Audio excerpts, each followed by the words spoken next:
If you caught our short on 4,000 weeks, you know this already. The average life is 4,000 weeks. That's about 800 in school, 1,200 at work, and 300 just spent commuting there. That's over half your life gone, before you even start asking what it's for. This video is for the second half, the part where you stop managing time and start reclaiming it. Oliver Burkeman doesn't offer hacks in his book. He promises truth, the kind that stings. The central idea? Productivity is a trap. Becoming more efficient just makes you more rushed. You clear one thing, 5 more pop up. You finish your to-do list and feel nothing. This is the paradox of efficiency. The more control you chase, the less free you feel. And that's why getting your life together doesn't work. Because life isn't something you conquer. It's something you spend. Let's slow this down for a second. Because honestly, time management won't save you. But attention management might. That's why we really love this technique called the time trade test. Here's how it works. Before you say yes, ask yourself, would I trade this hour again tomorrow? That's it. But here's where it gets brutal.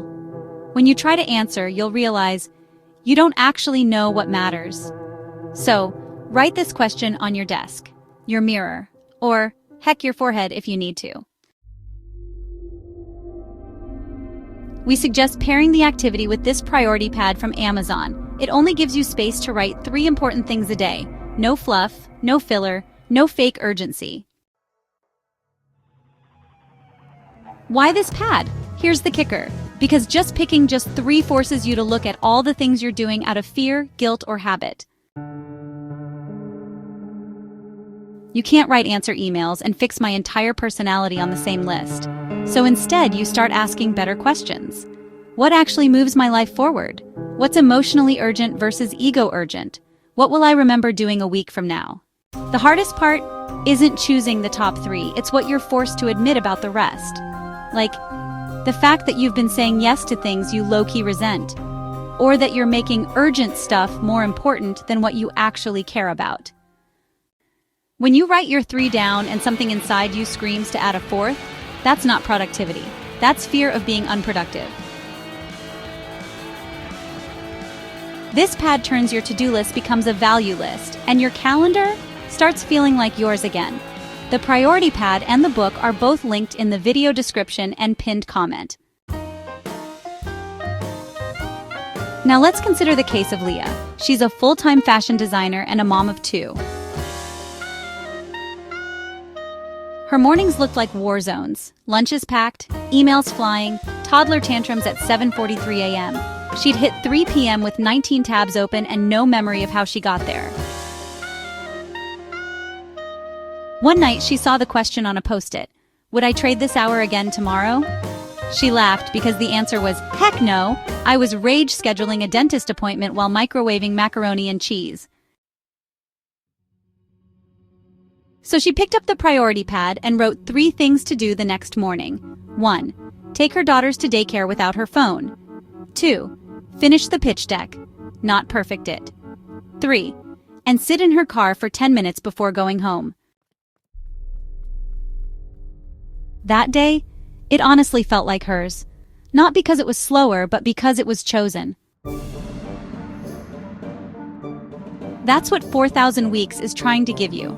Not motivation, but permission. Permission to stop measuring your life in productivity points. Because your worth isn't something you can checkbox into existence. To stop earning rest like it's some kind of dessert. Rest is not a reward, it's part of being alive. And honestly, to stop believing your calendar knows better than your gut.